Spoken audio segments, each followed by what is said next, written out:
Lights, camera, Rolling. action.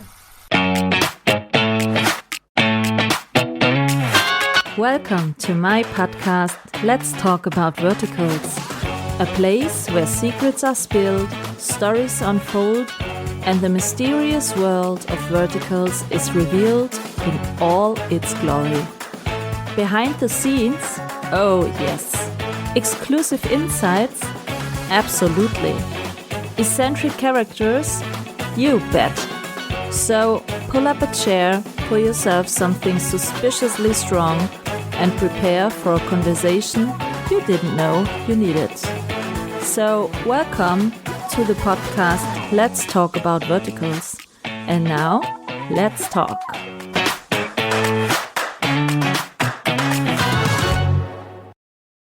Hello and welcome to my podcast, Let's Talk About Verticals. It's the 1st of May and that means another month is gone and we have to do a little recap for the month of April. And in April, a lot of things happened and so we have a lot to talk about. And I'm glad that the ladies are joining me again for a nice monthly recap. And I say hello to Aline from I Love Verticals. Hello to Dahlia from Vertical Films Lover. Hello to Shika from Vertical View Weekly. Hello to Megan from Real Drama. And Caitlin from Vertical Kate will join us a bit later. So we will start with this 4 ladies. And I say hello, ladies. Welcome to the recap for the month of April. Hello. Hello, everyone.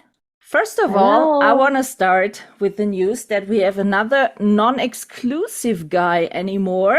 We are talking always in the last recaps about how happy we are that Richard Shera is non-exclusive anymore. And in April, we saw that Luke Charles Stafford is non-exclusive anymore on ReelShort. So we are all happy about that. And the first vertical he did, we saw, was for Good Short. So we can be really curious about what there will come up. What was your thoughts about, or what were your thoughts about hearing that Luke Charles Stafford is non-exclusive anymore?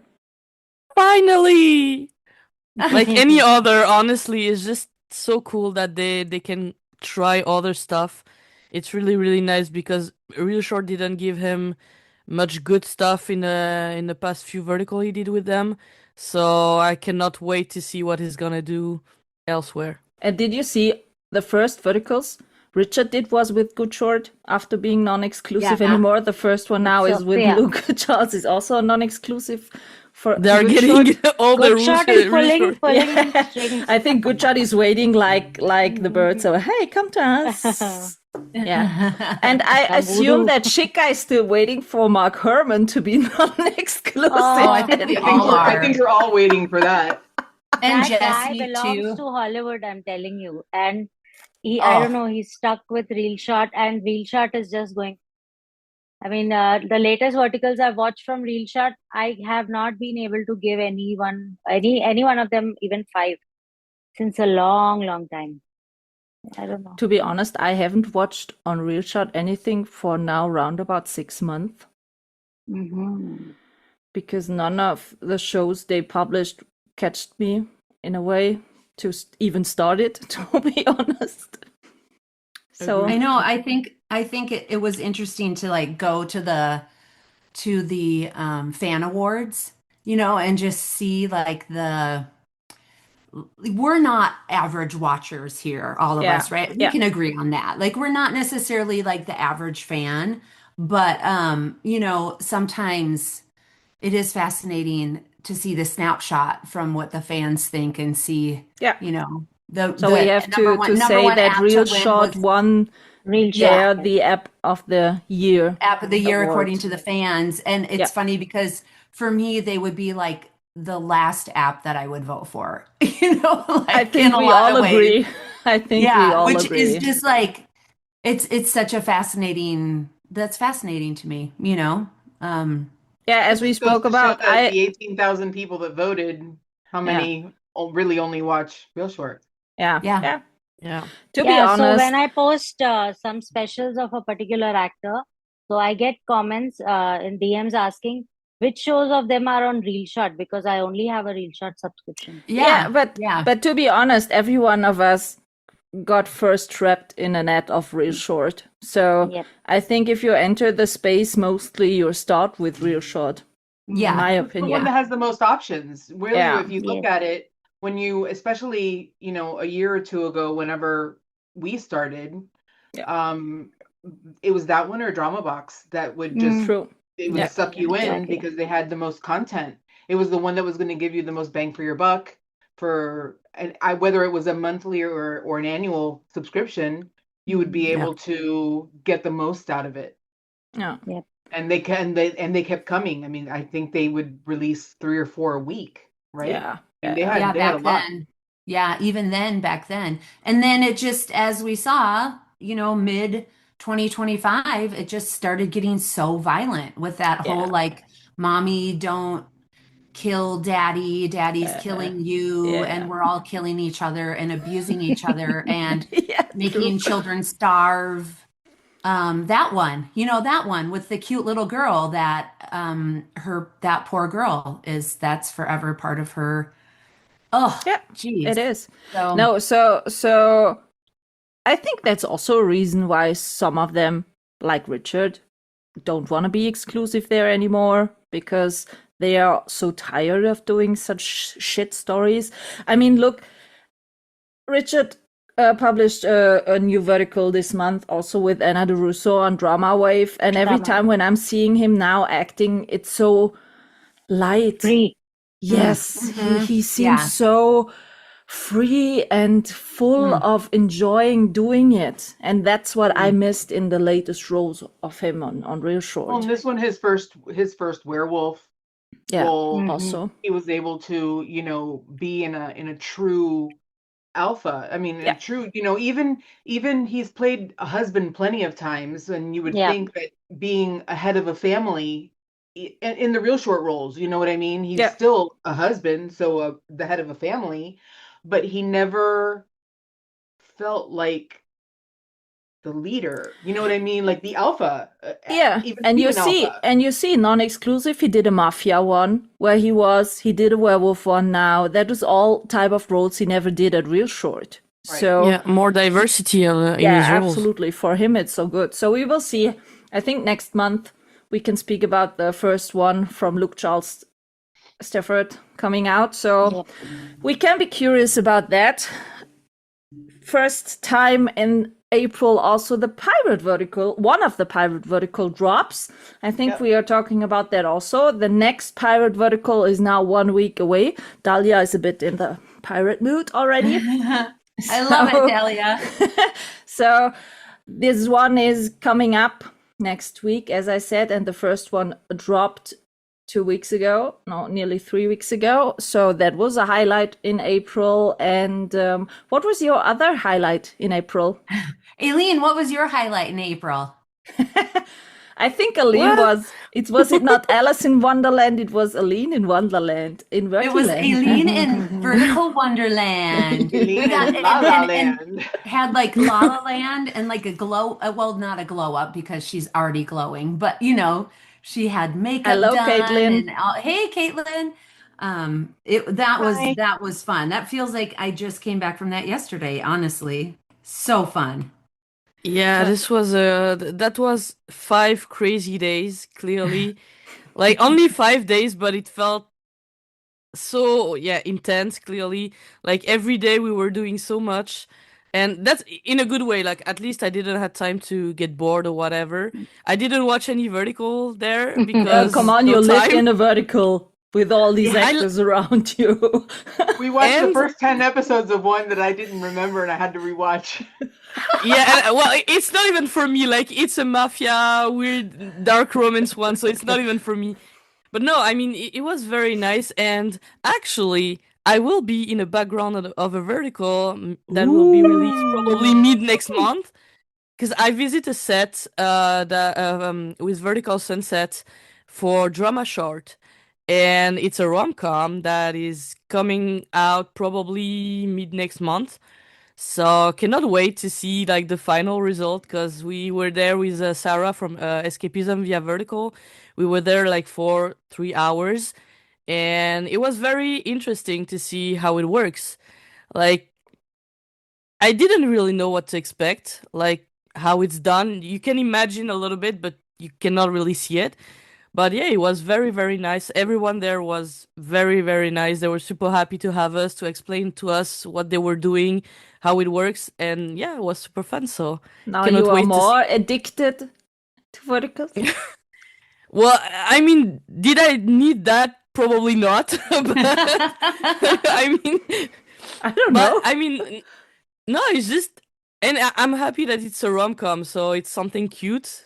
At least from what I've seen, it should be like that. So we'll see the final result. But no, It got it was super Aline's nice. cozy point Yeah, on but it, or what? and Sarah and I, like, we are the gossip girl in the background, so it's completely perfect for us. So I'm so excited. I'm so excited. I'm so excited. Like yeah, me too. Honestly, it's I gonna be was really fun. I like messaged, oh, what is her name? I messaged her. I'm like, my friends are gonna be background. I was like so happy. Like, so happy. So Aline is starting now her vertical career. Her Okay. vertical career. Yeah, Yep, you if gotta anything was get out done in your Montreal, IMDb Pro. yeah, IMDb for Pro. sure. Yep. Absolutely. No, no, they need like a production company in Montreal, and I will be in every background, trust me. But otherwise, Everyone needs an IMDb now, right now. We all need it. It's essential. So, April, we had a lot of verticals. I had the feeling there were a lot of new shows dropping, and to be honest, some of the platforms I lately haven't watched many verticals came a bit back, like Drama Wave. I watched a few shows on Drama Wave, and I saw a lot of new faces in some verticals I haven't seen before. So it was a bit of fresh month, let's say it that way. But in my opinion, the quality of the verticals were a bit less than in March or February. What's your Yes. opinion? I totally agree. I think I was shouting from the rooftops that I've entered this lull, this sort of funk that I don't like to watch anything anymore. I'm starting verticals and I'm stopping them until one came along and then broke my funk. But I just feel that even the ones that we are watching and liking, it's because there's nothing better that's coming. Yeah. So yeah, I can feel it. I can feel it. It was all in the air. I don't know. People were liking some verticals a lot, which I just didn't connect with. And I want to say at this point, I was annoyed by so many AI verticals crossed my way. I was really annoyed of that. Every time I started a vertical, I was so, really, is that also AI? After a few seconds, I said, oh, come on. No, off. There were so many AI verticals this month. And all the ads. Like all the ads that I've seen lately are only AI. I don't have any ads for normal vertical anymore. Yeah. And I keep clicking like not interested in this, but I still get those and not any ads for actors verticals. Yeah. It's getting a bit overloaded a bit. So, but we have, I think, sawn a few verticals. So how many, ladies? And what was your dropping out quote this month? Let me see. The ones we didn't finish or the ones we watched? What's the difference? I would say I had a banner month at the beginning of the month. I thought that I was like on a roll, and then I went to London, and then I turned right around and went to LA, and I kind of stalled out. But I think I have about 30 this month, which is huge for me. Besides all the work you did? Yep. Yeah, but I only had two that I didn't finish. But I'm also kind of a finisher. I'm not like some of I know there's some really religious finishers out there. Religious wink, wink, like fanatic finishers. I had two I didn't finish, and I think I had a good amount in my like kind of like 10 by 10 category, which is kind of nice. Not tons in my 12 by 10, but yeah, I had two that I didn't finish. What Oh. was the average of the quality of your 13 you watch, you would say? Was there a really big banger in it, or was it so, yeah, it was okay to watch? You know which one kind of stands out from all of them was a Real Short one. The one that I really, really liked, I thought it was pretty different. Like we all want different right now, right? Yeah. That's what we're looking for. Real Short did one called Scandalous with Mark Herman and Meg Bush. And it was inspired by a novel, and I thought that one was really good. Okay. That one stood out this month. So we just all dissed Real Short hardcore. But these new ones that they're coming out with that are based on novels have actually been okay. They've been Yeah. decent. So, I mean, they're very vertical still. But when we say we want different, I mean, like, what do we mean? Like, are we like totally wanting like, I mean, I think we still want something kind of vertical, right? I Yeah, mean, like yeah. we still want it to We stay just in want the vertical verticals, world. less toxicity, I think. Yes, Yeah, that's what I think we're agree. thinking. Like, yes, less clickbait, less gratuitous violence, less banquet scenes, less, more. I personally say when I say different, I mean I want to see the tropes used in a different way. Yes, I want to see like, but I still want vertical. Like, I Yeah. don't Yeah. want like, let's not throw the exactly. baby out with the bathwater here. Let's like, let's still honor the genre and the current users. And I think Scandalous did that really well. I think Meg Bush, they did a great job making her like really sexy in this one. You know, she's kind of more cute and kind of has the playful eyes. But anyway, it was really fun to watch her and Mark step into these roles. So Okay. if you wanna bite the bullet and do Real Short for a week, you might like it. Shika, how many go verticals ahead. did you watch? Oddly, I watched 31, but and these are not including the ones I didn't finish. So I've lost count of the ones I started and stopped. But 31 I watched and reviewed also. And this is in spite of me trying to come watch more, but I couldn't bring myself to it. And then I was traveling for weddings, and usually I save these for traveling. During the journey I'll watch, or in the night I'll watch, and I'll take notes and everything. But this time I just felt it in my heart that I'm not going to get anything good, so I just dropped it. So it's the I think this figure is half of what I watched last month. Yeah, true. Yeah. Hmm. Dahlia, what is your number? Outstanding again? 67. Ah.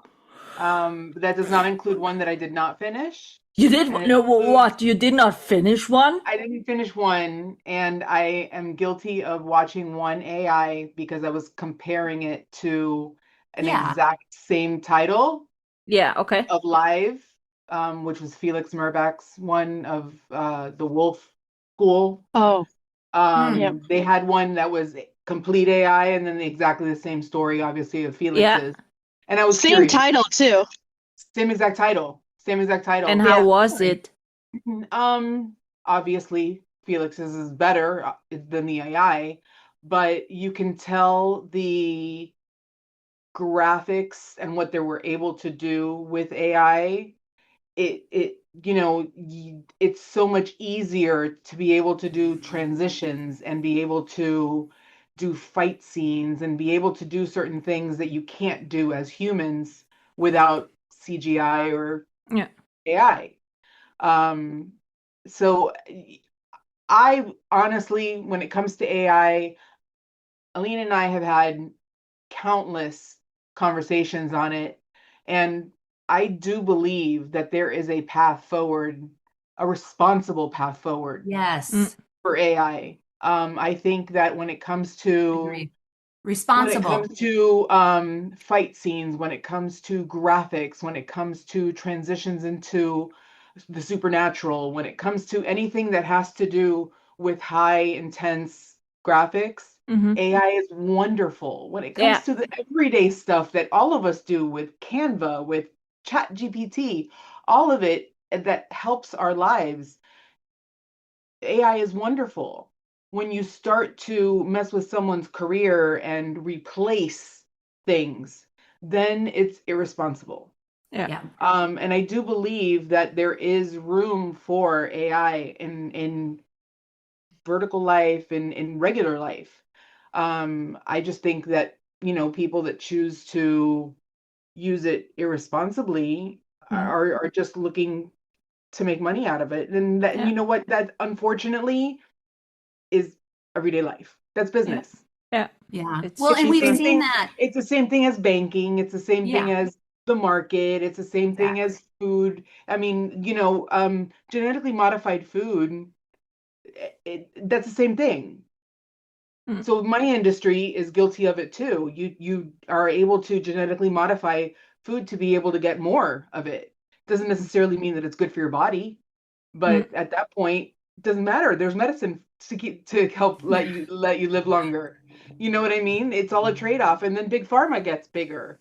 There's always going to be someone that's trying to make more money, and the smaller guy that's going to be stepped on, that's going to be at a disadvantage. Unfortunately, that's just the way of life. You just have to hope that the people that you surround yourself with are in your same headspace. I want to add something. Believe what you believe. I want to add something like Betsy app, the Filipino app. I think it's the founder who posted a reel about AI. Like someone asked a question about it, he answered. I think his answer is very interesting. Like he said, for him, they use AI more like as a tool to not to make vertical, but to help people making vertical. Meaning, like for example, for scheduling or whatever stuff like this, they will use it to be more productive. But the vertical itself will be with real actors. So he's not against AI entirely, but he's not for replacing the actors. He said it, and that's exactly my thought on it. It's AI is a tool. It's not meant to replace people. It's meant to help people in their jobs. That's what I do with my job as a web developer. We use AI to work faster, but it does not replace what we are doing. We are just using it to be more productive, to go faster. And this could be helpful for some people working in vertical, either to schedule stuff, either to calculate maybe the cost for vertical, whatever. All that kind of stuff can be this can be helpful, but it doesn't mean that it has to replace absolutely everything. But because it's still new well, it's not new, but in the vertical space, it's kind of new. Of course, they will try kind of everything, and at some point, we will see some apps probably go full AI. Well, I will not watch from them. They will probably find people watching. Like it is not gonna be the core fan that we have right now. It's probably gonna be new fans of vertical for different formats, but I think the core of watcher that we have now will keep watching actors. And like I've said this to a few people when I was in LA, like I wouldn't have fly from Montreal to Los Angeles for Avatar #1 or Avatar #2, even though because I know that some apps are trying to create like persona that will look the same from one vertical to another, use the same face. But honestly, to me, it's still Avatar #1, Avatar #2. I cannot give a name to that kind of stuff, and I would not fly 1,000 miles to see the award ceremony for this. No, obviously not. So it's just completely different market for me. Same way, like movies and anime are two different market. AI will be something completely different, but I don't think it's gonna replace fully the actors because some people will still want to watch real people. It's just that we're gonna have two different like paths. We will have to deal with this at some point, but it's gonna be the same for many, many different stuff, not just for vertical. But I guess we're gonna have to wait and see how it goes. But for us, we will keep doing what we are doing now, meaning supporting the actor and the creatives in the space, and we will keep doing this as we always did.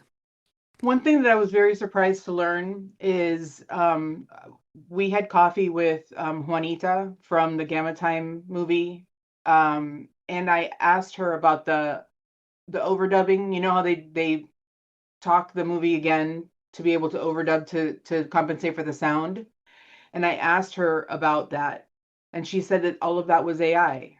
Like the second pass was AI. If you notice, there's no issue with the words in the mouth. Yeah. For Lip sync. that reason alone, I think AI is perfect. Yeah. Because So But sometimes as the in lip sync is so bad. it's so bad in some of Well, them. as long as it's in their contract, and as long as the actors are aware but then we had the same issue where Shorticle used Tess's image to create a younger Tess, and she did not approve it, and they still did it, so again, we've got this boundary issue that's going on. So yes, like with Juanita, if she knew that her voice was going to be AI'd for dubbing, and she signed off on it, go ahead, do it, Yeah. Right. And it all comes down to responsible use. It all comes down to consent. responsible use. Yep. But Consent look and at boundaries. these Go ahead, ads Shika, which were created with Nick and Ashley. Oh, yeah. that was pathetic. Yeah, that so was just that completely. was so crossing. I made an entire post about it after discussing with my legal team. Yeah. So I think I have a little authority to speak on AI because I'm working on AI since years. What happens is, and there's a saying in our industry that AI will not replace you. People who know how to use AI properly will replace you. So the notion that AI is going to take away actors' job is not right. Like Aileen said, these are two separate markets. Now everybody is on the phase of exploring. They want to see what works, if this works or that works, and then they will go ahead with, like anime happened. One time, back then, people used to not even like anime. So now they do. There's a huge market in Asia for anime. And even Dalia said that some things, to refine some things, the AI is better, like lip sync. If a human is doing that lip sync, he's mixing that lip sync and sound, he may cause mistakes, but AI will not do that. So that is how AI is meant to assist you, not replace you. It was always meant as a tool. It is the people who are misusing AI are causing these problems. So Yeah. AI as on its own is not a villain. He is not a real life Ultron. No. He is still Vision. So you need to the stakeholders of these apps need to be more responsible. There is no guideline. There is no set guideline. There is no governing body, no one to tell them you can and cannot do this.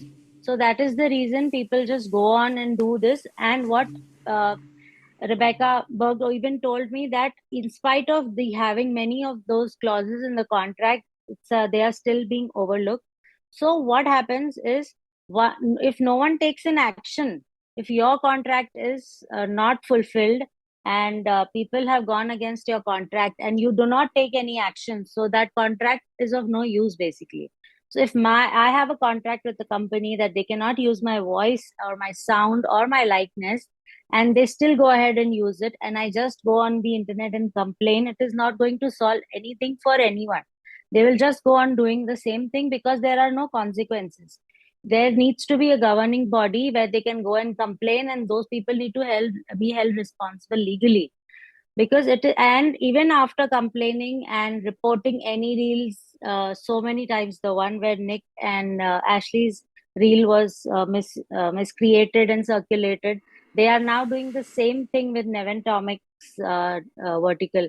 And you keep clicking on block all ads from this advertiser, you still get them because they use multiple channels, multiple digital media agencies to push these ads. So it is also the responsibility of platforms like Meta and Instagram basically to monitor all this. Nobody cares for anything. They just want more data gathering for AI, because everybody knows we need to be practical and realize that yes, AI is the future, but the misuse of AI is the biggest problem today.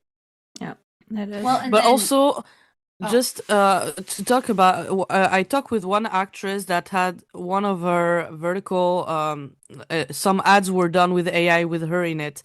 And in her contract, it was clearly stated that they could not do this. The problem is she contacted someone to see if she could take any action. But the problem in her case was she could not prove that it was damaging her image. Because of this, she would not win. So she changed the way she put the clause on her contract, because she knows that they will use AI even if she says no. So now, instead of saying, I refuse you to use AI, she said, if you use AI, you owe me money for every ads that you create, because you will create ads. Do that if you want, but for each ad, you will owe me money. In this case, like, since again she could not prove any damage or whatever because of the what they created, she could not get anything, even if the contract was broken, because like they didn't respect the contract.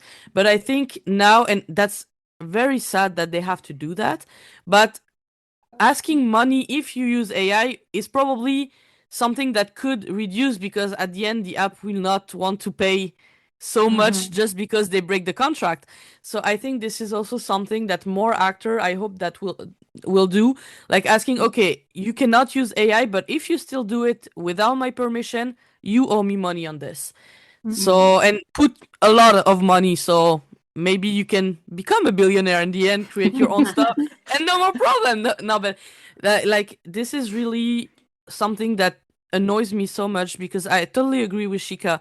AI is just a tool. It's not bad or good at the end of the day. It's like a hammer. It's like a car. A car is not good or bad. It's how you use a car. You can kill someone with a car, but you can also do like do your daily Chores. yeah, so it's really how you use stuff.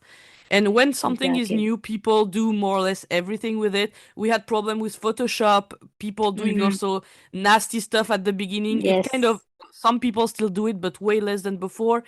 I think at some point people will just realize, okay, it's not fun anymore. No one care anymore about all your bullshit that you're doing, and it will reduce, hopefully. It's just at the moment we are in a very bad time. Yeah, we So are. one thing I'd like to bring into the conversation, that I actually was watching a video the other day is, I don't know if you guys are familiar with the theory of the uncanny valley theory, in reference to, specifically it was made for more of like robots and AI. So basically the uncanny valley theory is that humans are okay with AI, robots, technology at first because it's helpful to them, they like it, it's new. And then as it gets more human-like, there comes a point where it's almost human. And that's when people tend to withdraw from it and become fearful of it and get upset by it. But if that technology, the AI, continues to get more human-like, it goes back up to a point where people now accept it again because it's exactly like them and it's no longer weird or uncomfortable. So I think right now we are in that kind of uncanny valley in our world. And I do want to circle back around to say that I have a friend who lives in Japan. I grew up with her in high school. She was here in New York. And then after college, she moved to Japan and she's been living there ever since. And AI is widely accepted over there. The amount of technology that they use and that they're comfortable with, it far surpasses anything here in America, or dare I say Europe, that Yes. they're okay with. And I think it's truly because Japan and some of the Asian countries have already gone through that uncanny valley. They've advanced their technology and their AI enough that it's good. The quality's good. The AI can show emotions or whatever. And I'll be honest, I have toyed around with a couple of the AI ones. Some of them really truly suck, but some of them actually are okay. Are they perfect yet? No, not quite, but they're pretty close to where I could watch them. I didn't watch any of them all the way through out of principle, because I do want to see the actors get the first dibs on everything. But I think we're in that uncanny valley right now, and I would encourage anybody who hasn't heard of uncanny valley theory to kind of dig in and do some research, because it kind of lines up with what we're experiencing in the vertical world right now. And I think it opens a lot of discussion as to what the future in verticals can be, and not just as a tool, but maybe it is its own separate genre of verticals. There's nothing wrong with having a different genre. You know, and if you don't like it, don't watch it. And if more people are watching the actor-based ones, then that's what's going to bring money in for the company, and then they're going to get the message that way. But I agree with you guys that, you know, crying, you know, making all these big posts, I don't do AI's horrible, it has no place in verticals. Yeah, and I'm going to just add really quick, there was a super interesting post on LinkedIn by a man who works here for an app, who is English speaking, no, he's Asian, he's English speaking, he lives now in the United States, and he was talking about how AI is another huge like dividing rift between the Eastern apps and what's going to be the Western apps. And it's just a matter of principle. It has nothing to do with what's good or bad. It's just a matter of principles and values. The Eastern apps will always, always, always choose quantity over quantity. Let's just say quantity. I'm not going to say over quality. They will always choose quantity. They will always choose efficiency. That's what they will choose. Their society and their culture values that first, right? Quantity and efficiency. Yes. That is what they value. Here in the West, in Europe mostly, we value connection, we value quality, and for the most part, AI does not fulfill that for us yet. So again, I like what you say, Caitlin. AI, there's nothing wrong with AI. It's amazing. I've watched a couple AI verticals. They're not my taste. I don't like anime verticals.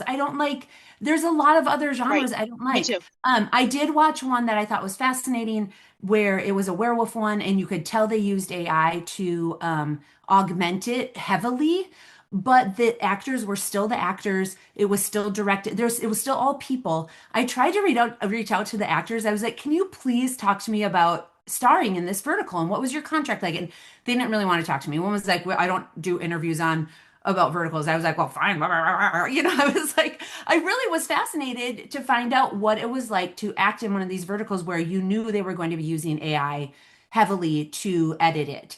I thought it was really good from a werewolf standpoint. It was amazing. So again, like it has its place. Again, it comes down to value set. It's going to keep rifting here in 2026.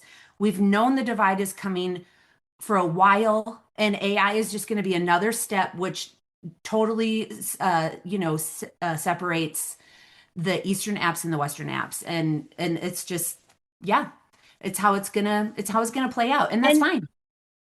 And technology is always evolving, so always.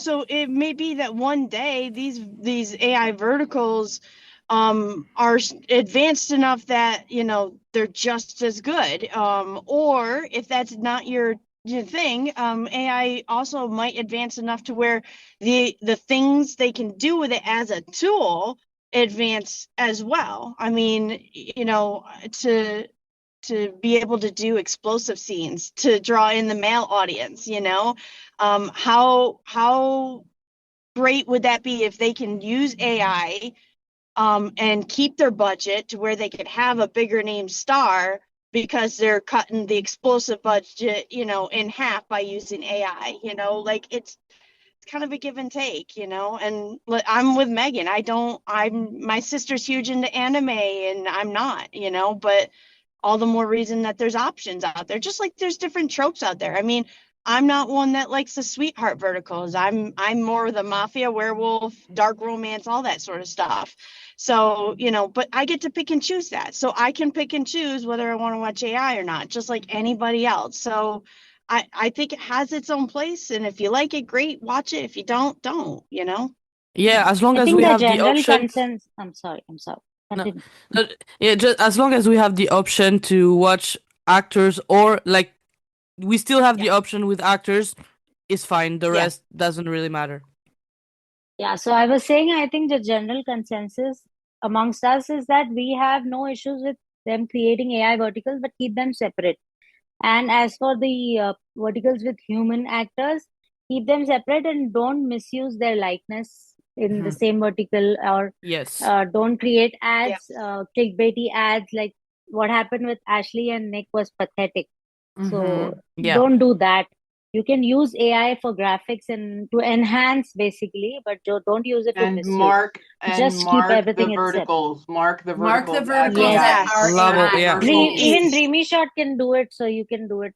I believe in everybody. Well, and I was going to say too, just really quick, you know, when you think about that kind of East versus West mentality, if you think about the way the East views rights and human rights versus the way the West views human rights, then again, we see them having no issue taking Nick Ritako and Ashley's likeness and doing something to create an ad with them. Like in their minds, the human rights are so different. It's like we are so culturally not meant in some ways to get along, you know, and like for better, for worse. And that doesn't mean that one is worse than the other or better than the other. I would never say that, because just the underpinning of our foundational everything is so different. So again, another reason to say, bye, see you later. We're going to do our own thing, and you do your thing and we'll do ours, you know? So.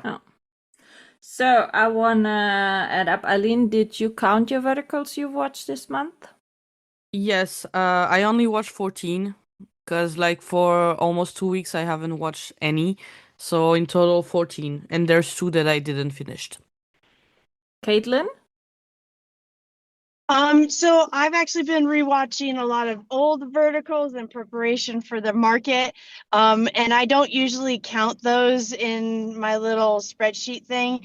I also I don't know if anybody else has kind of noticed this but for the past couple months, it seems like the first half of the month, there's like either no verticals or there's garbage verticals. And then all the really good ones or even moderate ones seem to come out like the last 2 weeks or even the last week of every month. And it annoys the crap out of me because I'm like bored the first half of the month. And then all of a sudden I'm rushing to try and watch all these really great verticals at the end of the month.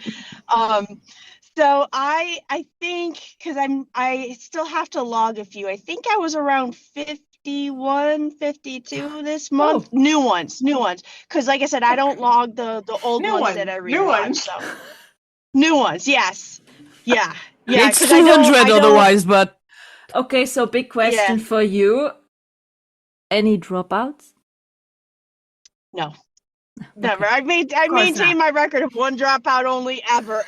So that's crazy. No, I'm just asking. Because I had 11 dropouts this month. So wow. Okay. I'm not gonna lie. I got really bored with some, but I still finished them out in hopes that they'd get a little better. I mean, there were a good chunk of them like in that first half that just never got better. But no, I didn't. None of them were. Usually, if I'm going to drop out of a vertical, it's because it's extremely toxic, like that one I did. So I did notice that a lot of apps. I did notice that a lot of apps regurgitated. Like there was a lot of reorganization of apps buying smaller apps. Content. Yeah, true. Yes. True, and we have also again a lot of platforms which dropped shows as new, which were bought from the other ones. So it was not so much new content, really new content. It was only on new platforms. So I want to start with something enlightening, not the crap of the month. I won't start with the actor of the month and actress of the month. As I said, in my opinion, there were a few new faces, or maybe I haven't seen them before, but my actor of the month is Nate W. Smith. He had his first role in my drama in Swapped Bodies with My Secret Crush, and he was the lead in Call Me Your Boy. And he had another vertical on Drama Box Too Late, My Ex-Campus King, but there he was only a side role in it, a total different character, but he really catched me in this Call Me Your Boy, and I was so really surprised from this great performance he did.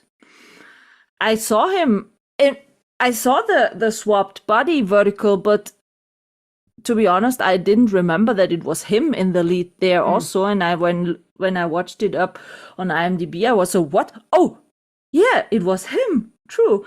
But in this vertical, Call Me Your Boy, I was really flashed by his performance. And my actress of the month is, to be honest, Anna DeRusso, because I liked her performance in the vertical with Richard Shara. Although the vertical itself was so, yeah, okay. But her performance, I really liked. It was in Mistaken Seat, True Luna on Drama Wave, as I said, with Richard Shara in it. And he also had this vertical on Dreamy Shot, which was last month only early access, but now this month it was available for everyone, with also Elijah Van Zenten and Buddy Kane in it. It was called Having Babies in Economy. They are making babies in the first class. So best title almost ever. Yeah. Right? I mean, seriously, like one of the best titles I've ever seen. Yeah. Like, so what stupid. is that title? Like, slow clap.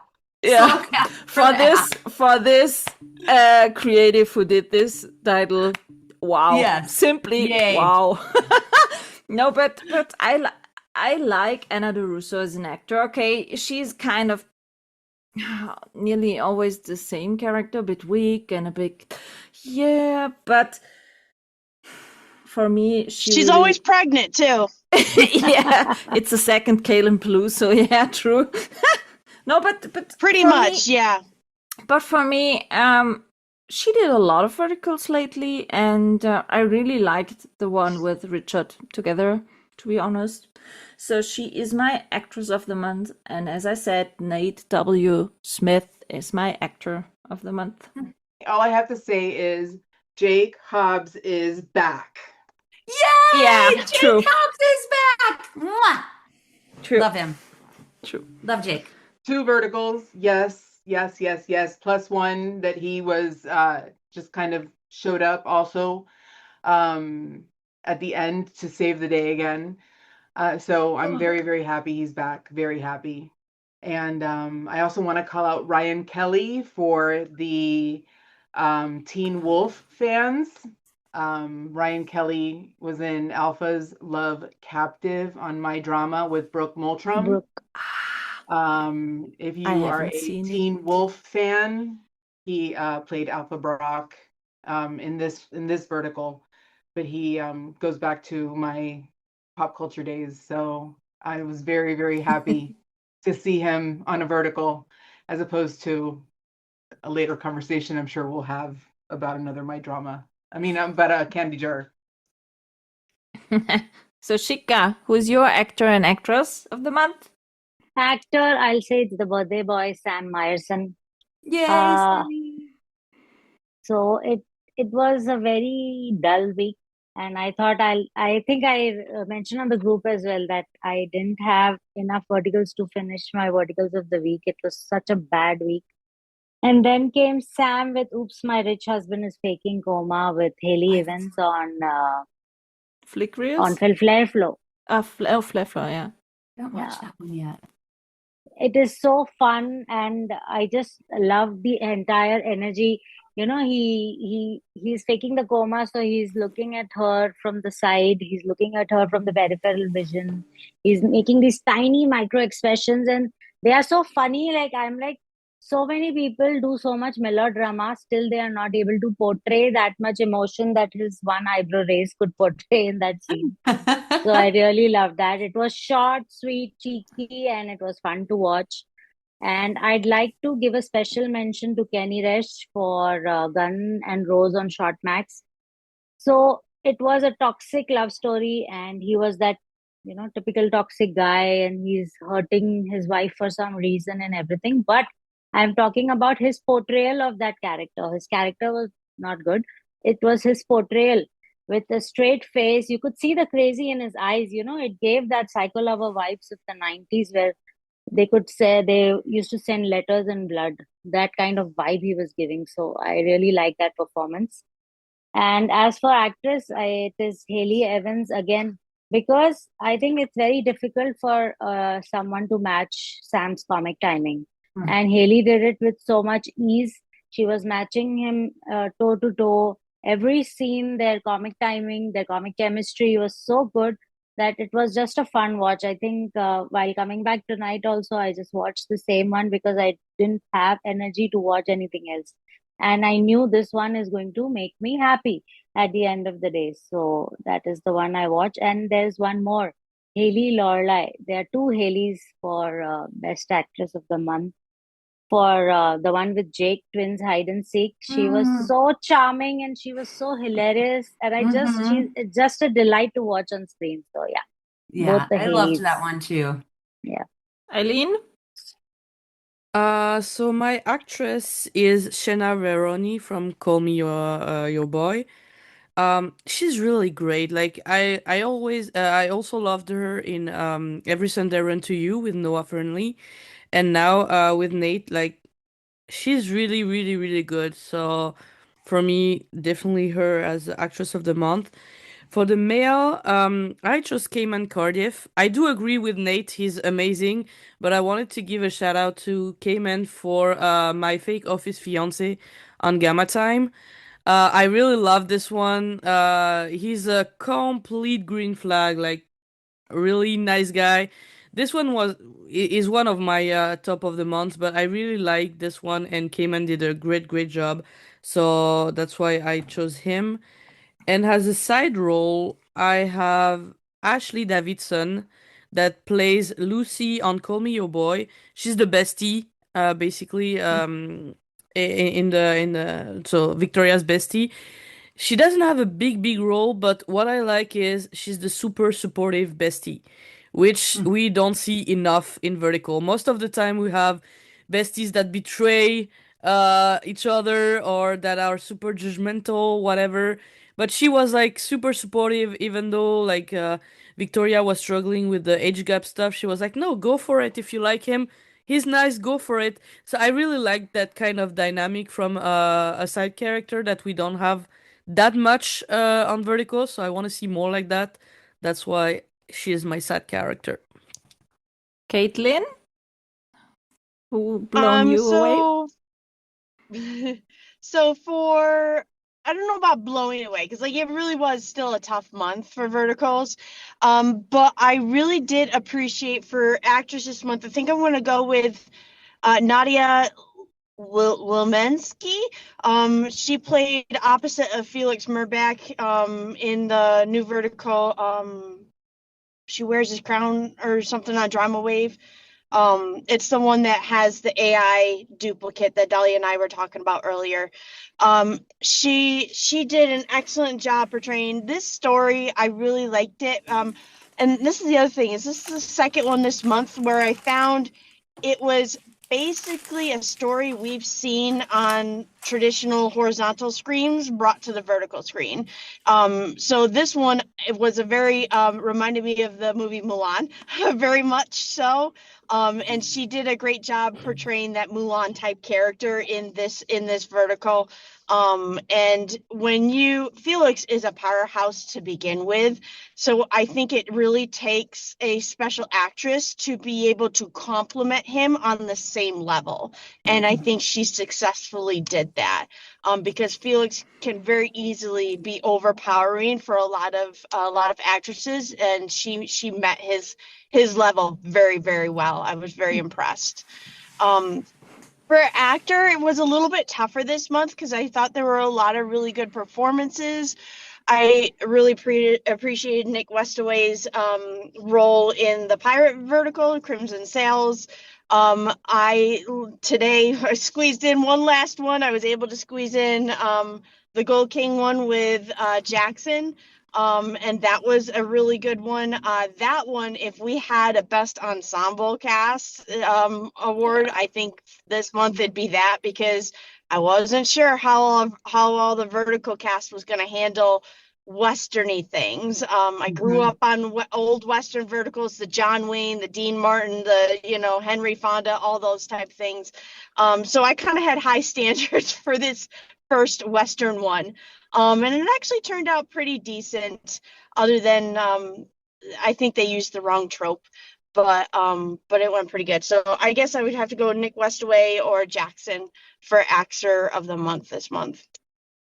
Megan, did you sort out? I think I did. And so, I mean, I'm gonna have to go with Cayman definitely for um my fake office fiance. Like, I have never yet in vertical land seen an actor just really pull off the type of comedy that he pulled off. Like, it felt like I've never seen, I know this is controversial.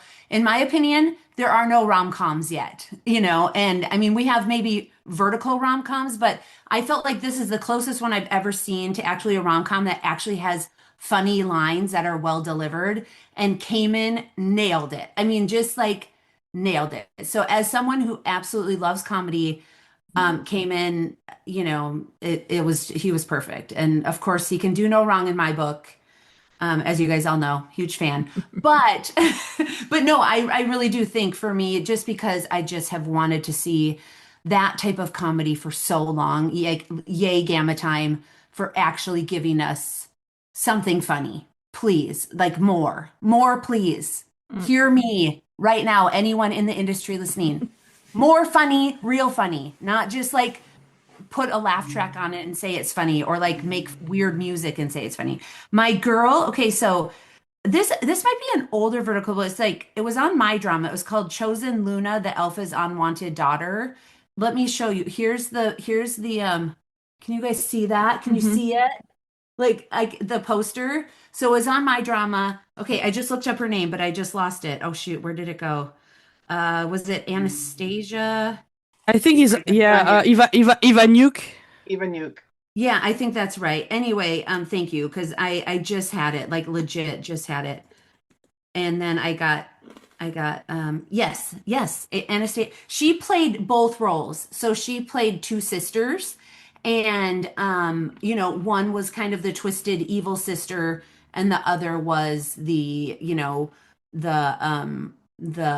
good sister. And I love it when I can see an actress do that in this space, or an actor. We don't get a lot of actors doing that, but I just feel like it gives them so much more like it must be really fun for them to step into that set and know they're going to have such a wide range that they get to act that day. So I was really, really I don't know, it was just really a fun one to watch her play those both roles. And they did a good job kind of making them look a little different just in the way they styled her. And so anyway, I thought that was really good. So you have also your side role of the month, actually? Oh, then man, we're no. going back. Okay, Aline dropped. Not that I can think of right now. Okay, Aline dropped already her side role of the month. Shika, who is your side role of the month? It is John Henry Richardson for the one with Jared and Abigail on iDrama. Yes. Okay, I agree with that one. That's mine too. Shika, that's mine too. He was so Yes, good. he That was one was so funny. good. That one was Just cute. brought everything together. He did. You could feel that without him, the story would not have landed so perfectly. No. So yeah, It's so that is true. the perfect supporting role. What was for the me. title of this vertical? I haven't seen it yet. Let me just. It's like the junkyard. Okay, let me see. I've got Oops, it. my junkyard husband is a real billionaire. Yeah. Another fantastic title. You know, the best part of this was It's that on the hidden- iDrama. Yeah, the hidden concept just doesn't go for long, and then Yeah. the girl doesn't find out later on. So It is it kind of starts fun though off because well. they Yes. really do own junkyards. Like Yes. it's kind of fun. Like they really do. But then you she walks into their house and it's like, I mean, it's like a junkyard, but then they like go behind the scenes and it's like this huge like manufacturing and it turns out they're just billionaires, but they really I thought it was really well done. I mean, like, It was yes, well you're done. right, Shika. Yes. It's like it's kind of like a misuse, it's like an overused trope, but like it was well done. It With was a funny. great cast, it's good. Yeah. Well, John Henry Richardson was really good though, of course. We He love was him. really I mean, good. there's a Yeah. reason he Who won. doesn't love John Henry? Yes. Yeah. To be honest. Dalia, who Yeah. was your side role of the month? Oh, I don't know. You don't know? No, I don't know. Okay, Caitlin. So I tried to pick a male and a female. Forgive me because I literally just finished it shortly before we got on, but the actor, so I don't have his name, but the actor who played Jackson's sidekick in The Gold King, he'd be my male supporting actor of the month.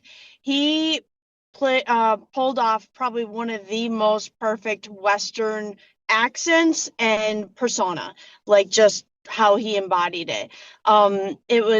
He was cool, calm, and collected. He did an accent, but it wasn't overly cheesy because when you do Westerns, a lot of people tend to get way too cheesy too fast, and it doesn't turn out to be authentic. It turns out to be almost parody-like. And this gentleman, and I promise I will look up his name and make sure that when we post this, I write it in the comments or something. I have the IMDb. If you have the character's name, maybe I can find his name. You mean the assistant of Jackson, or you mean his? Yeah. James. The assistant was called James. Then it's Keegan Hughes. Keegan Hughes. Okay, thank you. I hadn't had a chance to look it up. No, because I watched it also a few hours ago, and if you mean the secretary who was called the Gold King secretary, his name was James. Yes. That's why All I right, know perfect. It. Yeah, so he did a fantastic job. And then for female, I have to give a shout out to Karen in Crimson Sails. Like, she played that I don't know what you'd call it, witch like person in Crimson Sails. That was awesome. I was creeped out, but yet fascinated by her. Karen's and character? I think Karen? That was when Jenny. Jenny, yeah. So like I don't know why I loved it so much, but I did. Like it was really neat. I loved it. Crimson Cove. Exactly, but the way she delivered the lines, like the pausing, like there were she delivered some lines slow and then kind of paused, and some of the facial expressions were like kind of teasing. I don't know. It just there was something about it. I really enjoyed it. It delighted me. So I guess that's why I'm picking her for my supporting actress of the month. Okay, I said it before we started recording. My side role of the month goes to Jeff Violet. We love you, Jeff. We love you. We really love you, Jeff. Listening. And we adore you. Shout out to Jeff. Mwah. But I adore him as a villain. I do too. Amen. Yep.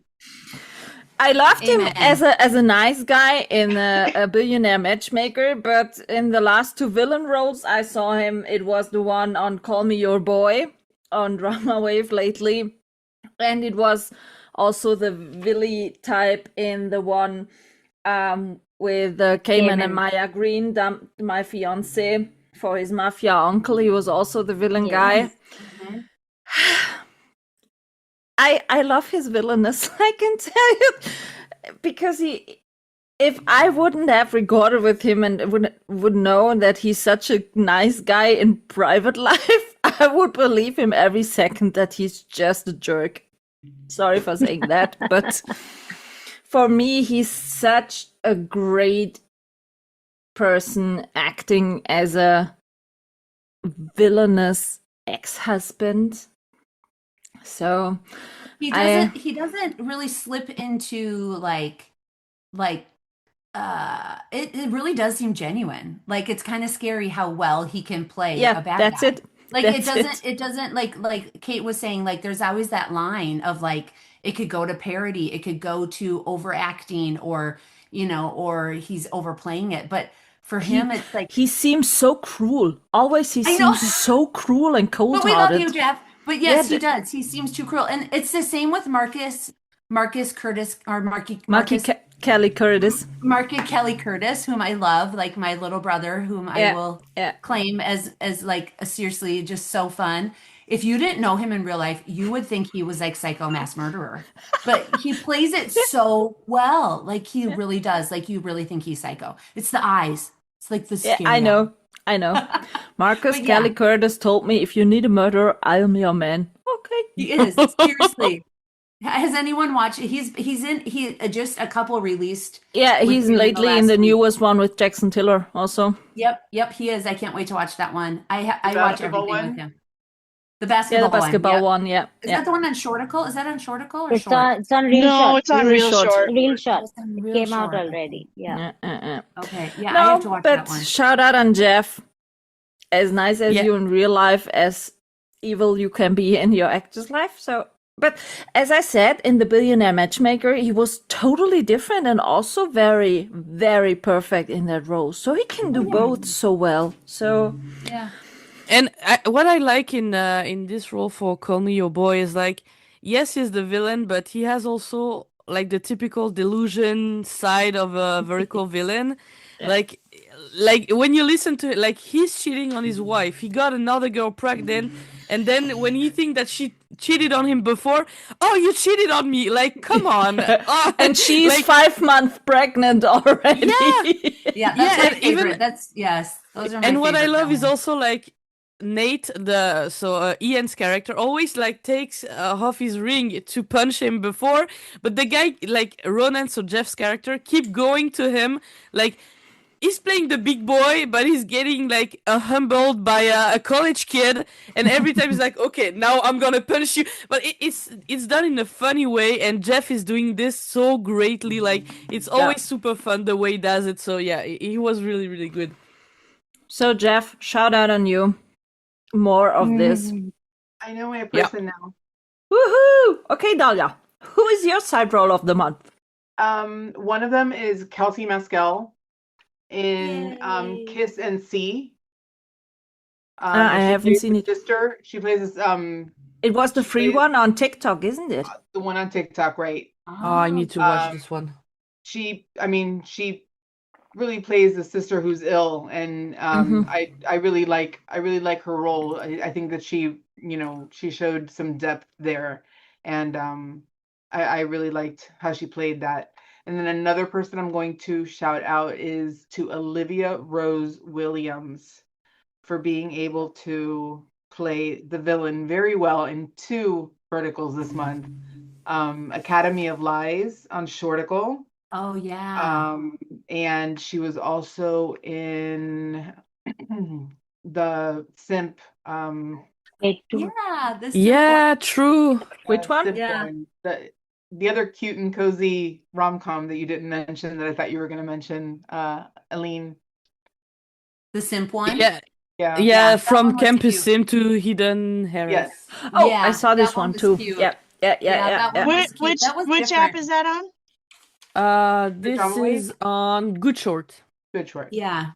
Yeah, that one was really cute, you guys. Like when you think about something different, that gave us a completely different plot line. I mean, even And though Haley at the end Evans. it kind of teetered vertical at the end quite a bit. And like that Fulop guy just would not go away. I'm like, go away, Fulop. Yes, but It's like, But go to be away. honest, because of this vertical, we spoke about this now. That's my chemistry of the month. Riley Oh, yeah, Schroeder they and did Haley I Evans. love. Can we Yes. just talk, please? I love about this chemistry Haley- about these Haley is two. awesome. Yeah. Haley And is they awesome. did such a good job. Like I absolutely okay. It reminded me so much of like me and my husband's relationship. Like we are not enemies to lovers. We are best friends, but we torque each other and tease each other a lot. It's like part of our love language. And like I love how they struck the balance with this relationship because they never broke up. They never it wasn't all this drama. They were just friends who like were goat each other and then they fell in love. And like to me it was just like it rang so much more true to real life. So that is a great pick, Exactly, that's Michaela. it. So that was my chemistry of the month because, as you said, it was kind of down to earth story, not so unreal that it could happen in real life. And I want to add another chemistry of the month. It was in the vertical Cheerleader and the Beast. It was of Blake Lewis and Neela Jolene.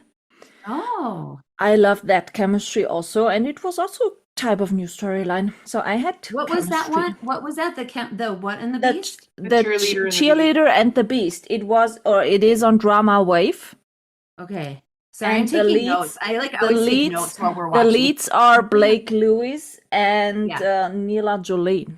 I love her. I think They she's had a such great actress. chemistry. Yeah.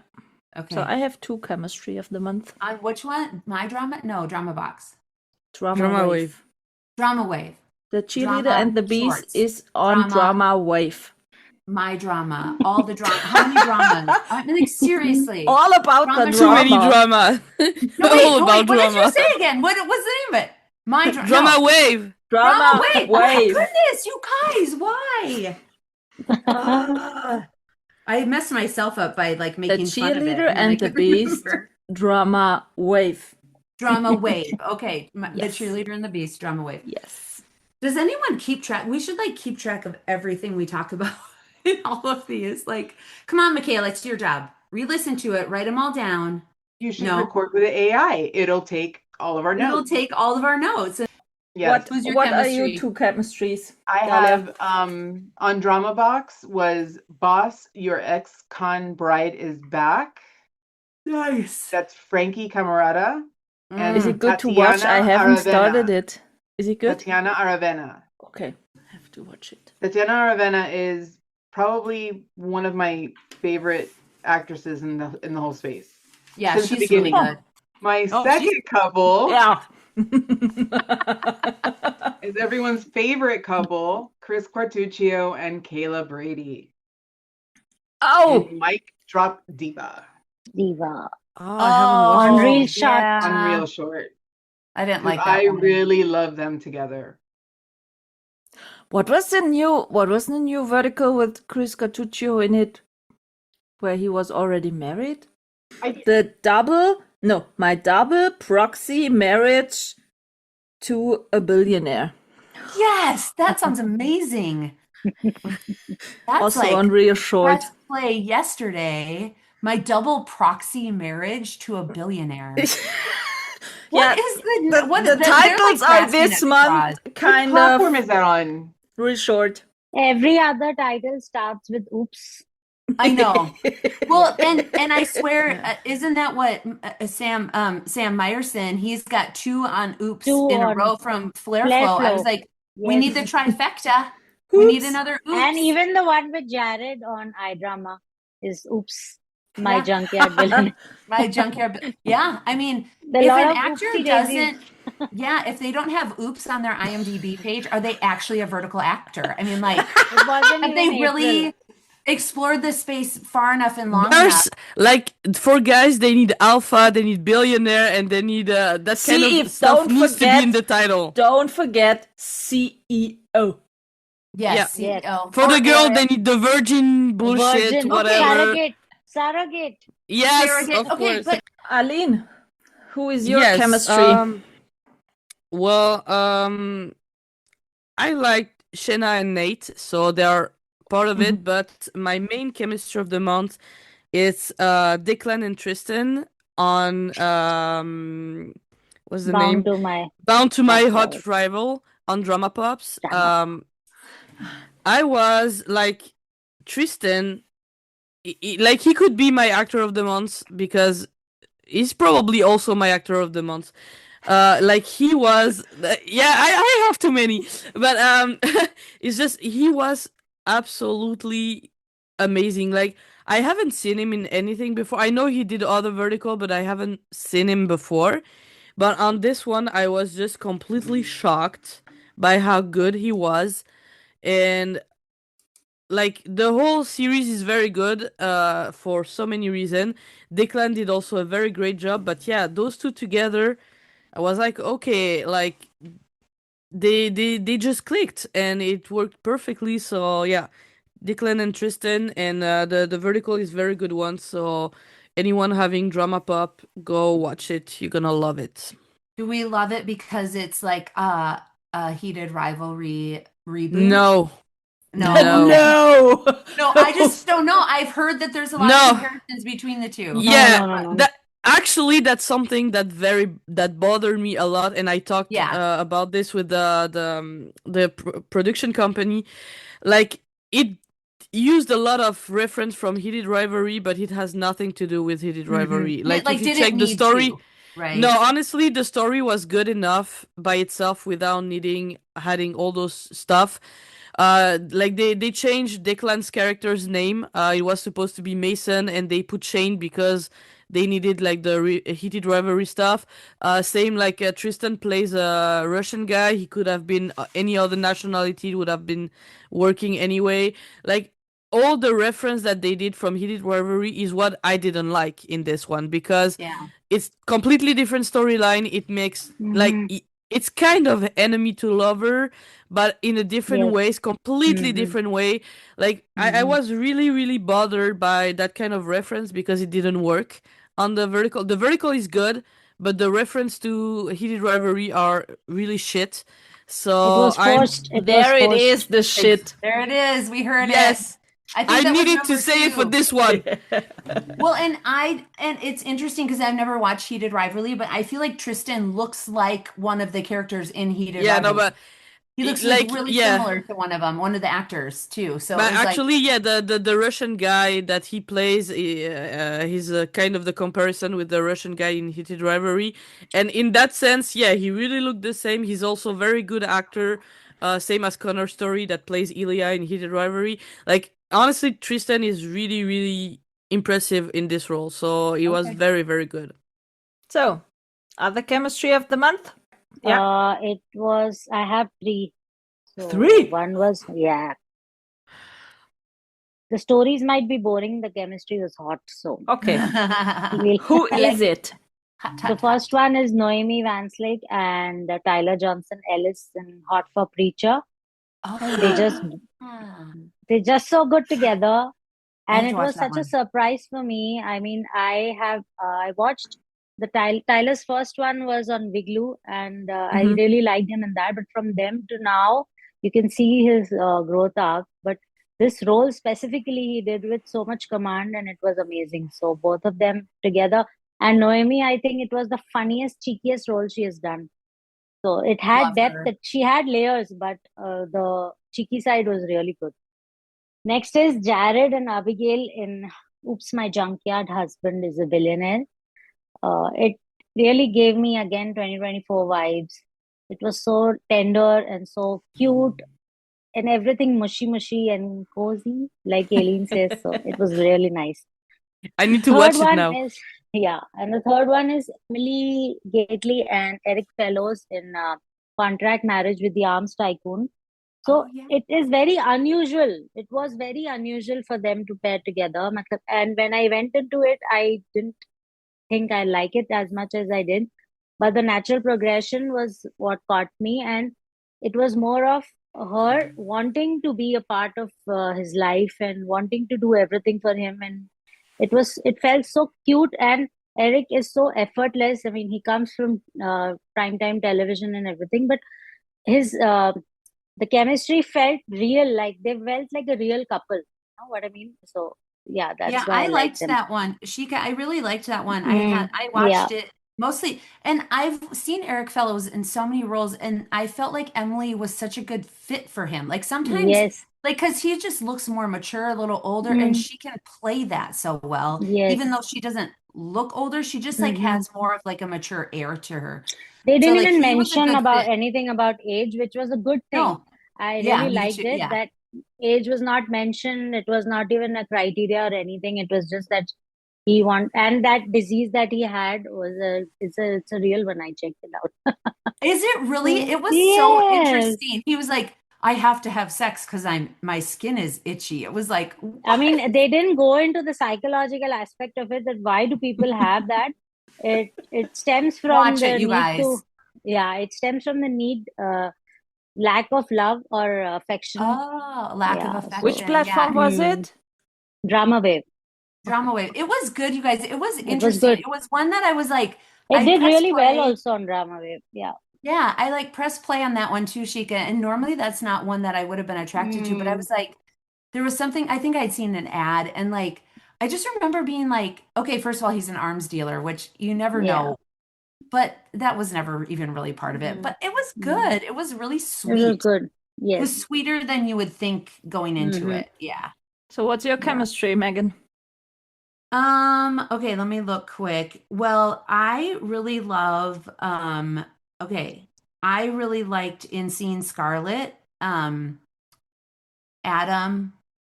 no, Jared. Seeing Scarlet. Someone tell me. Dahlia. Jared.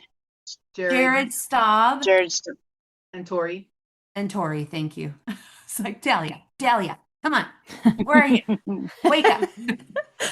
I really liked them. I thought they did an amazing job. Like I feel like they were like I feel like Jared The is push like pull. They the were push very pull. Like they it were was so cheeky. good. Like the back and forth and you just you could tell it was like really it wasn't enemies to lovers. It was like lovers to lovers. But the game they played with each other to bait each other was so fun. Like and just how they played off each other was so amazing. Again, Jared Staub is I called him from the beginning. Like he has always been a favorite of mine. I feel like he's just such a great actor. I've told him so several times. Even though he's like the age of one of my sons. I'm like sometimes I'm watching and he like takes his shirt off. I'm like, put your shirt back on, Jared. You're inappropriate. Put your shirt back on. But no, like he's a great actor. I think he does a great job. And this was a really great vertical Seeing Scarlet. Like it was different. It was It candy had jar? Too Or short. it was a candy jar. What's Too that? short. It was too It short. was too short. Yes, they do that. I wish they'd do a second on that one. The world they built was really good. It was the vampire hunter and the vampire, but then you got to watch it. It was good. It was. They need to I do more thought hunter stuff. I think they need to do more hunter stuff. they needed Werewolf to do more. hunter, vampire hunter. They need to do more Yes, hunters. they do. Witch They do need hunter. to do more hunters. Like it's that contrast is really fun. That's Like a really great enemy to lover yes, yeah, because the just like hunter is naturally. actually out to get them. Caitlin, what was your chemistry of the month? Chemistry of the month. I think I will echo Shika with the Hot for Preacher duo. That definitely was mind-blowingly good. I'm actually glad she mentioned it because it was one of the earlier ones, so I kind of had forgotten about it a little bit. But I know the vertical wasn't like the best vertical out there, but I really did enjoy the chemistry between Evan Adams and Kayla Brady in Craving My Brother's Best Friend or something Best like friend, that yeah. on Oh yeah. on Drama Box, I think that one was. Mm. That one was I cute. did like it was very It cute. was. Another Mm. kind of push and pull type one. Mm-hmm. Banter back and forth. It just I don't think I've ever seen those two together. And they played really well together. So I think that, they deserve a shout out for the chemistry they were able to create with Mm-hmm. that. So we have two, let's say, categories left. App of the month. For Oh, me, man. it was, as I said, I was a lot of time on Drama Wave this month. Lately, Did Drama we do Wave. vertical of the month or did I miss it? No, we haven't done it yet. Um, But I first want to do the app of the month. For me, it was Drama Wave because lately they bring back better content than they had the month before. So there were some really great shows on Drama Wave this month. So I spent a lot of time there watching them and really enjoyed this type of new story. I'm hoping that they keep this up with the storylines. Aileen, didn't you guys meet with Drama Wave? Aileen and Yep. Dahlia, you guys met with Drama Wave this week, yeah, because you guys really Yep. had liked. You guys had a good conversation. We with them. talked for 6 hours. Yeah. So, Okay. it's not even. Aline talked for 6 hours. She disappears. And how many shits? Or only Not sugar many. coating? Not No, many. but it was honestly, it was very interesting talk, and like I said the stuff about those that I don't like I don't care, like I'm honest about this, but it was very interesting conversation, and yeah, it was just like when I talk about vertical, I can talk for hours. You guys know that. So this was just at some point, Dahlia was just like, "I'm tired. I need to go back." Honestly, I could have continued for hours. I was in the same clothes that I was wearing since 3 a.m. coming from Houston.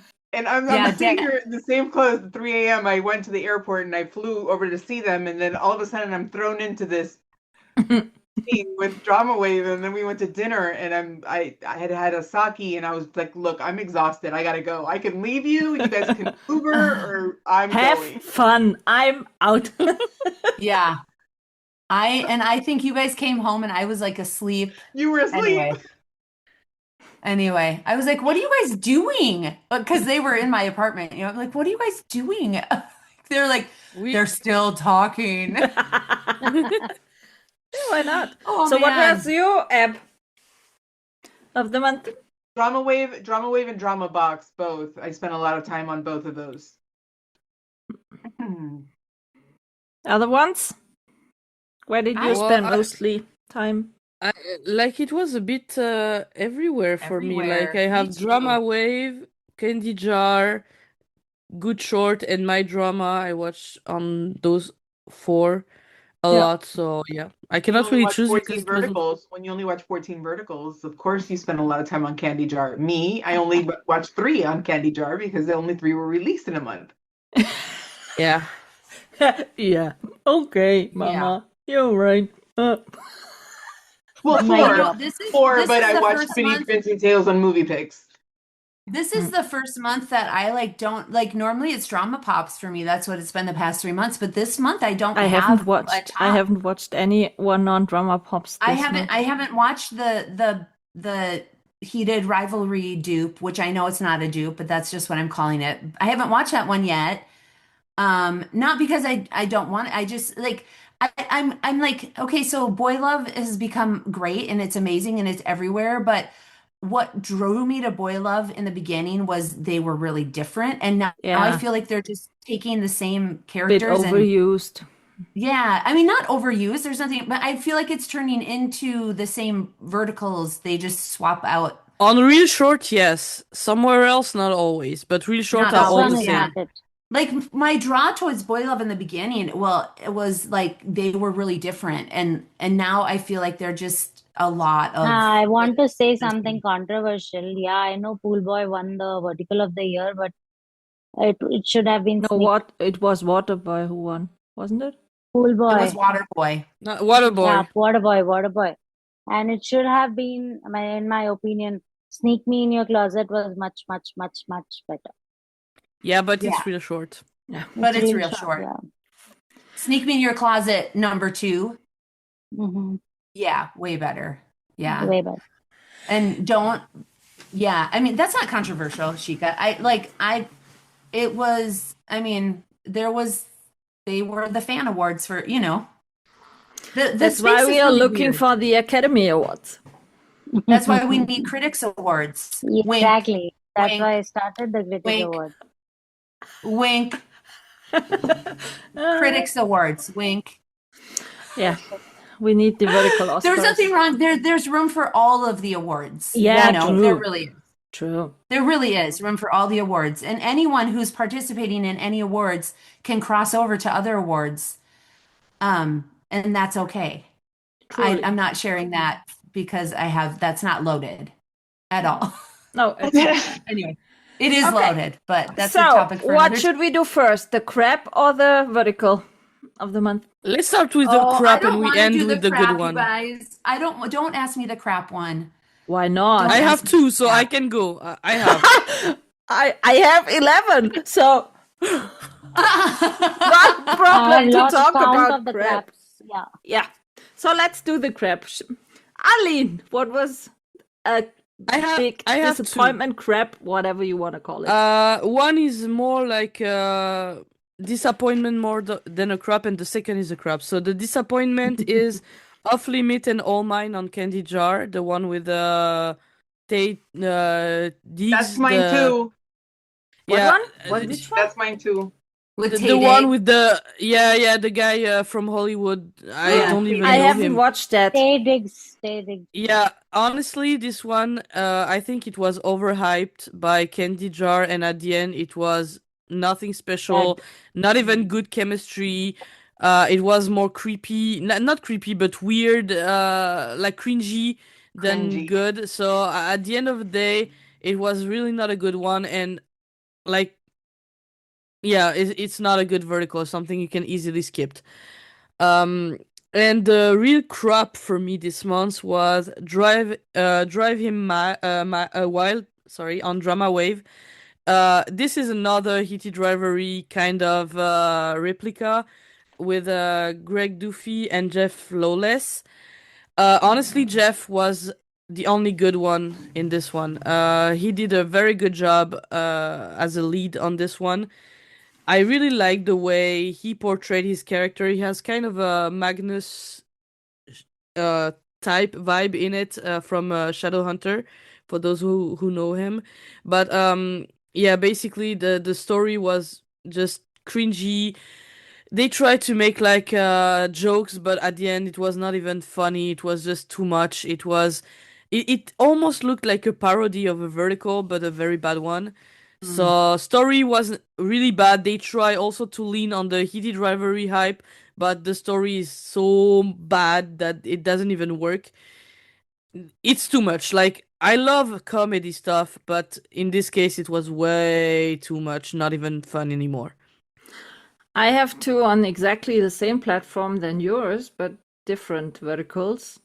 The first one is also a bit of, well, I wouldn't have needed. It was also on Candy Jar, but it was the one with JCN. It was the Sumner Comes First. The story was so flat. Sorry. I love JC as an actress, and I was expecting more from this vertical, that there will be great chemistry between the two leads, and sorry, but no, simply no. It was such a flat story and no chemistry, and I watched it for, I think, 15 episodes, and then I skipped to the last 3 episodes and thought, okay, yeah, no, simply no. And the really crap of the month for me was The Daughter Lost in Time on Drama Wave with Nicole Pearson in it, with a time machine where she was pulled 30 years ahead. It was like the classic, we saw a few verticals with where someone makes or got frozen for a lot of years or so.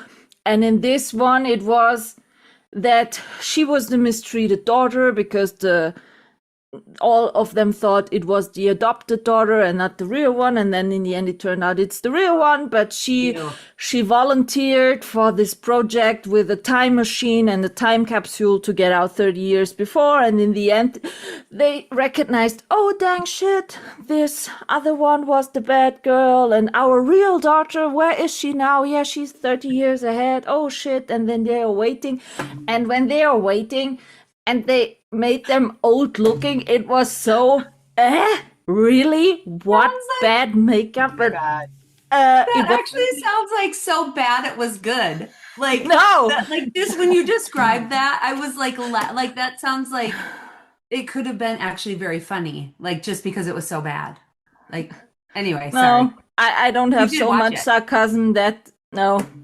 I've never watched. I have not yet to watch one of the Frozen verticals. One of the cryogenic ones. You don't need them. One of them. You don't need them because it was nearly exactly the same storyline. Instead, being frozen with the time capsule 30 years ahead and coming back after 30 years. It's so dumb. I love it. I remember I saw someone's post that my wishes for 2026. In that, someone mentioned, I don't know who posted it, I don't remember, that I want to know what happened after the years passed and they were removed from that machine. So I think they made that, but they didn't quite land it well. It was so really, no, it was not even well acted. Really shit. People. Shit. It was shit. Just say it. Shit. Everyone say shit. 1, 2, shit. 3. Shit. Unnecessarily shit. Unnecessarily merde. I can't do it, Alien. Alien, do it for us. Say merde. Une grosse merde. Yes, that's it. Yeah. In We were like Germany, we would say es war einfach scheiße. just have to say it. Just So, have to say it. okay, enough of this shit. Of my shit. Who else You wanna do guys- shit? You guys, I do have to say, I'm going to say something controversial and not very fun. I did not like the chair TV to her beat. I bought it. It was not good. I'm sorry to Chera and everything that they've built up so far, but it was not good. It wasn't even like it was so like I hit like 40. That was one that I didn't watch, that I didn't finish. So this was like disappointment / not good. Like I hit 40 out of 60 episodes and I stopped watching. I had Because no of reason the to story stay. or what? I had no reason to stay. The characters, I had zero empathy for the characters. I had no idea where it was going. And this isn't even because I'm coming from vertical land and I'm like addicted to dopamine and cliffhangers. Like it had like no bottom to it. Like it was just, it's like you were watching like three people just kind of navigate through a space like they had no connections, and it was fascinatingly weird. And I went into it with an open mind because I just was like, okay, what's Chair's gonna do? Like and I was really sad that it wasn't, that I couldn't say like it was the best vertical I've ever seen. I was really sad. So I'm crossing my fingers that their next couple I saw releases that will they be will good, but publish next the one with Elijah Van Zenten in it. yeah, that comes out That will soon. be the next one they will Yeah. publish. So I'll watch them, but they are $15 a piece also, which, That's that's the a reason lot. why I much. haven't watched and I will not watch, because for me it doesn't Mhm. worth it. Like Me I don't neither. mind paying a sub when I can watch unlimited 10 vertical, but paying $15 for only one when you watch 10 to 30 per month, can you imagine the budget for this? It doesn't worth it. Yeah. They should You have are the not two a option. billionaire or what? I wish, but still not.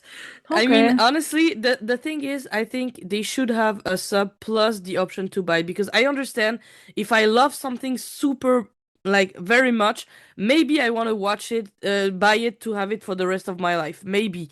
But in this case, what I don't like is that, first of all, you don't have any paywall. Like you have to pay from the There's first zero episode. paywall. You cannot even like watch few episodes to see if maybe you will like the story. Second, they did during the promotion said that they would have a subscription, but then they don't have, and they say, yeah, we go for something different, and you buy and you have it for the rest of your life. Honestly, I will not buy something I don't like, and I don't know if I will like it if I cannot watch it in advance. Again, if I love it and I want to buy it later, okay, but give me the possibility to at least like watch it in advance, because one, like if you buy two vertical for Chera TV, it's $30 and it's US dollar, so it's even more for me if I transfer to Canadian dollar.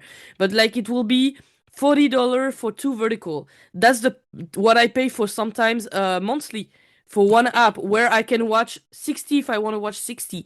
So Yeah. where is the value for me as a viewer? I'm sorry, but I'm not rich, and I wish I could, but I will not watch unless they have a Well, sub. and that's So why, Agreed. that's why I kind of just wanted to watch it, because I wanted to be able to say it's worth it. Yeah, yeah. Like that's, and I'll keep watching because I wanna support them. But at the same time, like, how are they supposed to know what their feedback is if I have to buy it to watch it? Like that. I'm curious because just from like an industry standpoint, I know that the subscription coin-based model does not actually convert to a lot of money in the end, but it is the game that everyone's played, so that's the game everyone keeps playing. So if Chair is trying something new, if they're trying to figure out a different model here, I'm going to give them time and patience to figure it out. Like I don't think they're the end all. It's going to be their final change. I bet they'll pivot. I'm sure they'll pivot. But I think we have to be a little bit patient with these apps coming on board here in the United States as they figure out how to actually really make money, like in the end, because But apps haven't made a lot of money, or they turn around and they turn it right into ad spend. And so it's interesting. It'll be interesting. Go ahead, Shika. Were you going to say no, something? no, yeah, I just wanted to add that whenever, from a business standpoint, from a business perspective, I'd like to say that whenever someone is trying to enter an existing market, like it's these apps technically are all startups. So startups, how they work is they generate money and they push money back into the business. So that is how they work. Eventually, they grow so big that others invest, they get equity and everything. So that is how it is a long-term plan. So it is not that currently they are not making money, they are working on turnover. So when someone wants to enter an existing line of business, like Chera promised that they are doing something different, what we expected, like I'll speak for myself, that what I expected was better storylines, better representation of I mean, people of color and everything. But I do not want to drift from the thing that brought me here. I don't want to watch something totally different from verticals. I'd rather watch them on Amazon Prime or Netflix. Why would I watch them on Chera TV and pay $15?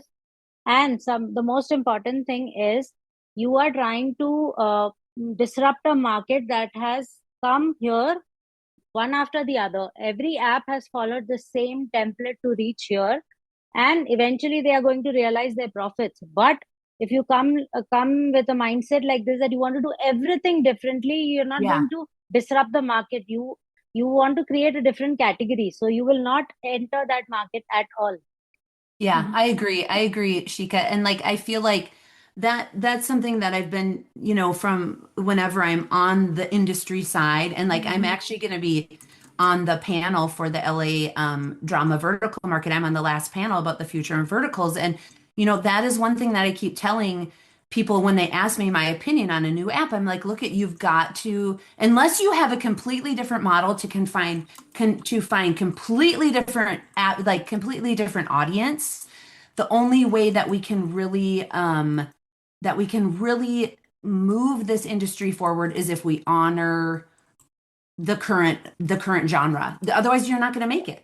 So anyway, yeah, same. But if every apps do the same, like no one will watch vertical anymore, and we will all go on Daily Motion because no one can pay $15 for each vertical you're watching. Yeah. Look, Dahlia, Caitlin, that watch over 50 per month. Like, can you imagine paying that amount for one? It's just not possible for maybe for someone who watch once in a while, but vertical are supposed to be addictive. You're supposed to watch more than one. In this case, it sounds pretty much impossible.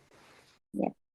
We'll see what the see. new apps do. I know when Gamma Time comes on board, some of these apps are not releasing until they have 10 or 15 new verticals to release. So and that's good. And Gamma Time did for the start. Not Gamma Time. I'm sorry, Micro. I would say Gamma Time came on and they released like their whole forensic files. And Gamma Time they purposely did it that way. And they did. I remember when I did my first membership on Gamma Time, it was only €2 for a week. It was a kind of starter promotion. Yeah, interesting. Yeah. So we'll see. Yeah, we will see. So but yeah, I was sad that and I wanted to bring it up though because it's topical. That's why we are talking about it. Well, and they'll be there next week, so we'll have a chance to talk to Candace and see like what the thought is. Because obviously we are the unique consumers, and they do want our type of feedback. To be able to get some kind of feedback, not only of the films that they're producing, the projects that they're working on, but also the access that they're giving the consumers. It has to be accessible to the average person. For sure. So Dahlia, I'm sure they want to hear all about that. You said you also turned vertical off. I did. I shut off. What was your crap or disappointment of the month? Well, I had the one with Tay Diggs that I really was disappointed about. And mostly I was disappointed about it because they took a successful story and just redid it. And Which one? Redid it just to appease. They redid the Spoiler Rotten. Nicholas Puya one. Spoiler Rotten. Right, Spoiled Rotten. They redid Spoiled Rotten just to be able to attach a big name and calling a spade, they tried to, they just redid it with everyone, people of color, to be able to say that they diversified it. And I think that when you just redo something to appease diversifying something, I don't think that that's necessarily good storytelling. Yep. That that isn't the right way to diversify something. I really believe that if you tell an original story and you truly start from scratch and diversify, have a diverse cast, that's how you fix the problem if there's a problem. You know what I mean? Yeah, yeah. Taking a successful film and saying, "Oh, let's make them all black," or "Let's make them all Spanish," or "Let's make them all German," or you know what I mean? That's not how you fix it. Yeah. Just be able to appease a certain race or a certain color or a certain anything. And this from a Latina female, they're doing the same thing with the Latino apps now. They're completely redoing the stories, the exact same stories in Spanish. Sometimes they're just redoing it and just dubbing in Spanish. Travis Delorier's talking, and then it's Spanish coming out of his mouth. and like, really, I want them to get a little bit more inventive when they're trying to tell the stories. Yeah. So I was very, very surprised that an actor of the caliber of Taye Diggs would sign up for something like that. I was very surprised. That's why that is specifically my shit of the month, because I thought that was just, it was selling out, really. The other one from Drama Box, which I shut off, was something called You Rule My Body and Soul. Oh yes, this was shit. And it was like I'm not a huge fan of boy love ones. I do watch them, but that one was a crap one. Okay. This was shit. Yeah. Sad shit. No, but the thing is, like, I forgot this one. It was that bad that I completely forgot I watched it. But now that she mentioned, I'm like, oh my god, yes, this is shit. You erased it directly. I shut it off. Shika, crap. Oh, let's say, Megan, said your vertical of the month first. Yeah. Before you leave. I'm gonna go with, oh man, you guys, the pressure. Deliver. Okay. I'm gonna have to say it's down between for me. It is one on ReelShort. It's a Scandalous. I thought it was really good with Mark Herman and Meg Bush. I just love those two. But then my fake office fiance. I thought it was amazing. I thought it was so good. I thought it was. Where was that again? So good. My fake office fiance on Gamma Time. On Gamma Time. Okay. Yeah. Okay. I do. I think it was my favorite role I've ever seen Cayman play in. And I want more. Okay, Cayman. Okay. Everyone wants more from Cayman. So more Cayman, we want more. Okay, I gotta go get my daughter, guys. Yes. Thank you. Yeah. Thank you Megan. so much. I will talk to you Bye. later. I'm outie. So, Shika. Yeah. What's the I think shit I had of your month? a series of disappointments. April has been not so good with verticals. I fell into a slump. I didn't want to watch it anymore until the Sam one came out. Then again, I was like, I think what ruined me is All in Double or Nothing. After that, I have not had one vertical reach 5.5 or 6 rating. I could not just bring myself to like something. You have that bar set. Now I compare everything to it. Like, you can do that. Why are you not doing it? It's like that. But fine. So I had a series of disappointments, but one crap vertical was learning from his hands and mouth on multiple apps. It's with Paul Addison. I don't know the girl's name. I didn't even bother to know. What? It's basically gone. Why are you from even doing hand this? to mouth?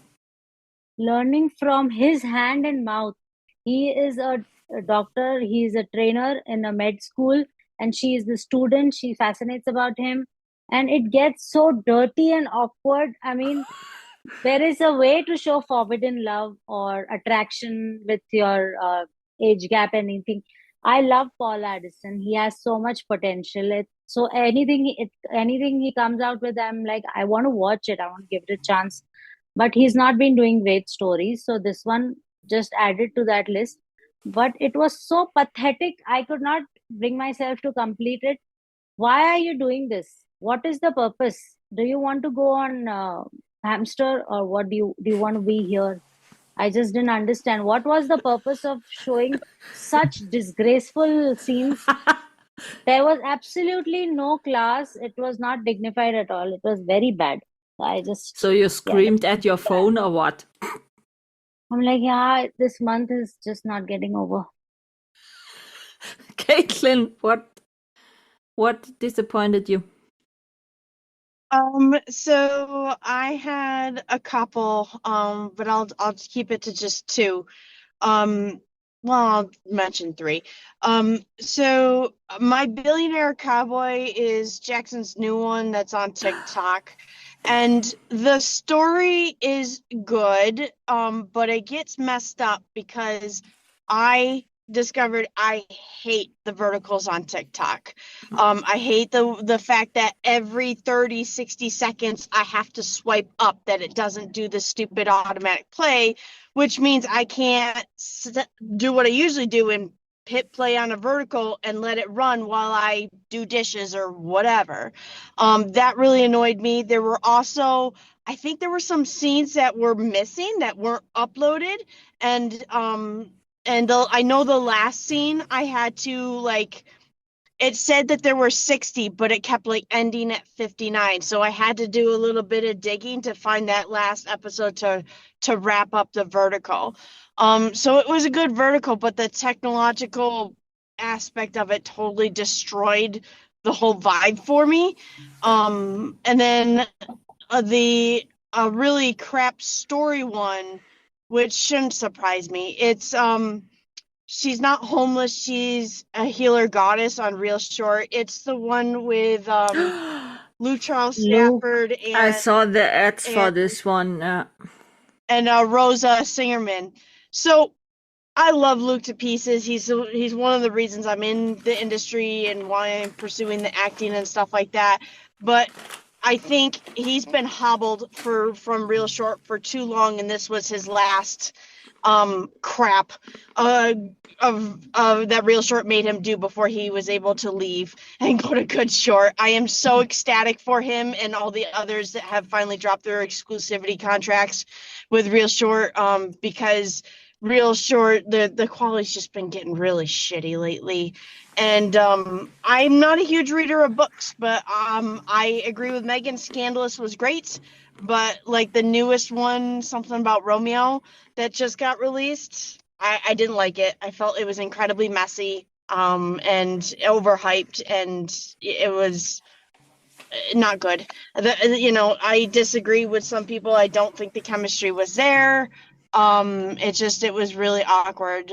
So those are the top three. I do want to mention that Jackson's gold mine one, it was good, but like I said before, they picked the wrong trope. The identity arguing, which we all know ends up turning into banquet humiliation type scenes. It was scenes. Kind of banquet scene in the Wild West in 1890. Exactly. It was the wrong trope to go with, especially when you're being the first of anything in the vertical world, and that was the first true Western. They should have done something like, I think Enemies to Lovers would have gone way better. If you watch some of the older Westerns, there is one Western in particular. It's my favorite Western. Every time I watch it, I go, oh my God, that's a vertical that was filmed back in, I think, the 50s or 60s. It's Rio Bravo with John Wayne, Dean Martin, and Ricky Nelson. And it is so vertical, it's not even funny. But again, it's a kind of Enemies to Lovers sort of thing. In a vertical. Don't get me wrong. I don't want to be that stereotypical person that just loves the John Wayne stuff. Because John Wayne too has crap ones. But what I'm saying is that one particular one, the Rio Bravo one, it could very easily be made into a vertical, and that is an enemies to lovers one. Whereas this Gold King one, going identity arguing was the wrong way to go. The actors did great. The cinematography was surprisingly really good for Drama Box. Everything else was great, but they picked the wrong trope. So I do want to just give that a mention to anybody else who's thinking about doing a Western vertical. Please, please, please don't do identity arguing, because that is crap. Yeah, true. Okay, so let's go to the nice things for the end. What was a vertical, or I have two verticals, which were really nice to watch in this month? So I'll go. My two is gonna be Hot for Preacher. That one honestly was one of the ones that just blew me away. And then my office enemy, the one we came in. I got my head's all jumbled. I am Fake Office Fiance, yes. That one, I swear to God, it is a vertical version of the movie The Proposal from Sandra Bullock and Ryan Reynolds. I just, the 100% similarities, the only thing, the thing I wrote in my review, the only thing missing in this vertical version was a Betty White comedic relief that there was in The Proposal. I said that literally was the only thing else that was missing. Otherwise, I absolutely loved it. So those are my top two verticals for this month. I haven't seen this one on Gamma yet, but Gamma Time really did a great job. Kudos to them. I just wanna mention the pirate one, Beneath Crimson Sails, because it was, for the budget they had, for the encourage they had to go on their own and doing it, it really turned out really good. Yeah. So I really like the drone shots, and that they shot so much outside in the nature. I really, really like that. There were, for me, some minus points, not directly minus points, but for me, Nick Westaway looked a bit so skinny for a really pirate one. I said that to him. And for what they had envisioned and what they tried to do, they did very well with it. So for me, it was a vertical which everyone can watch. It was a vertical where the story didn't fall flat after the paywall. It was straight really good till the end. It was unique too. Yeah, I really like the costumes of the creatures on this treasure island. So as I said, I really like this drone shots and stuff. So for me, it was all in all a really good vertical, from doing it without having a platform backing it up from the beginning. So I want to mention that. And the second one I really liked, I said it before, because of the chemistry, was Cheerleader and the Beast. It was really well produced, great cast, good storyline, not the a bit typical trope, but for me that was a really nice one, and it was the first one where I saw Blake Lewis really, let's say, in the main character, and I really liked that to watch. Yeah, so these were my two verticals. Yeah. I have two. I will say, first one, Call Me Your Boy. Obviously, this is completely my vibe. And My Fake Office Fiance. Those two were very, very good. Super cute. Everything I love. So definitely those two. And I like the pirate one too. A little bit too slow pace at the beginning for me. It took me a little bit more time to get into the story. But once it starts to be more like about the treasure and everything, it's getting better. But for first pirate, it was very good one, and I agree, the costume and everything, like, this is very, very. He really looked pirate, so very good. Shika? Yeah, so I want to mention Bound to My Hot Rival on Drama Pops with Declan Clifford and Tristan Green. So I was told by Cosmic Verticals when I said I put up a story that I'm going through a lull and not liking anything. So I think it is that vertical that happened to reach a certain level for All or Nothing. Again, I'm spoiled by All or Nothing, so I keep comparing everything to, on that scale, how much I enjoyed it, how much I want to rewatch it, how much thrill I had, how much it had me hooked. So this came quite close. So I love Boy Love Sapphic stories. Sneak Me is one of my favorite ones. So I think this came so close to perfection. And Tristan and Declan were amazing in it. I think he does BL roles really, really good. So this one was it. And the other one was again Fake Office Fiance. I watched it just last night, and because I had seen so many reviews about it, so many amazing reviews, I watched it last night and I was so thrilled to see it. And again, yes, it reminded me of The Proposal. So I want to see more such fresh stories, and Cayman was amazing. I never knew he could do. You knew he had that humor streak in him, but it was fully unleashed in this one. So I really liked it. I see. I have to watch this. Talia. Well, for sure, Cayman. For sure, Gamma Time. I think I started the ball rolling with Aline and that one. That's definitely it's The Proposal redone, and I think it's genius. But I am gonna go on a limb and say that The Club of Desire on My Drama with Joseph Purcell and Kirsten Kendall. Oh. Really has a lot of good chemistry, and it's a very unique, like, possessive love thriller, enemies to lovers type thing. It's a very unique, good one to watch. I think that one is a little bit underrated. It's newer. It just came out. That's one to keep an eye on. And Beneath Crimson Sails and Tides of Desire, both the movie picks ones, I'm going to give shout outs to, because I think they both brought something very unique in the indie sector that we just need more of. We need fresh stories, and we need, even if it's lower budgets, I love to see what they do with it, and I love to see them soar. So I'm going to give them both.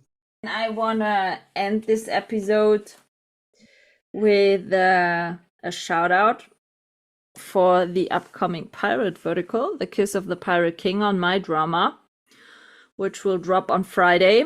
I'm sure we will all watch that, and I'm sure that it will be a bit different than the first pirate one we saw now, but I'm sure that it will be good for this type of new genre that we all should support, that we see more in it.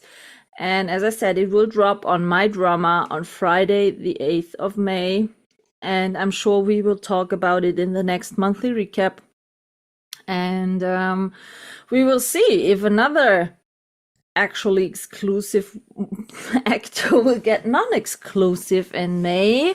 I think we will talk about the vertical drama market next time a bit, where Caitlin, Megan, and Dahlia will be live and in person. So, and actually, all three of us are speaking on either panels or labs, so that's kind of cool that the three of us are But there isn't a live stream, isn't it? No, unfortunately not. Oh, shit. The last shit for this episode. They tried to do a live stream last year and it didn't work very well. Okay.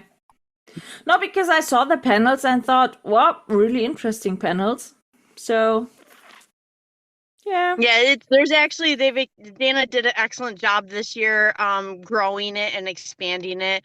So there's a lot more labs, speakers, producer tracks. Like she did a fantastic job, I think, of making sure there was a little bit of everything for everyone in the industry. So you have to inform us when we will meet up again.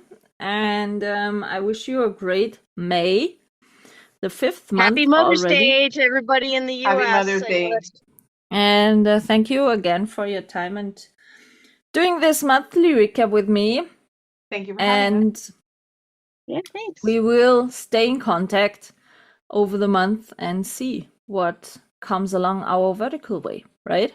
So have a great May ahead, and thank you, ladies. It's good morning for me. This is a wrap on this episode, and I hope you tune in again.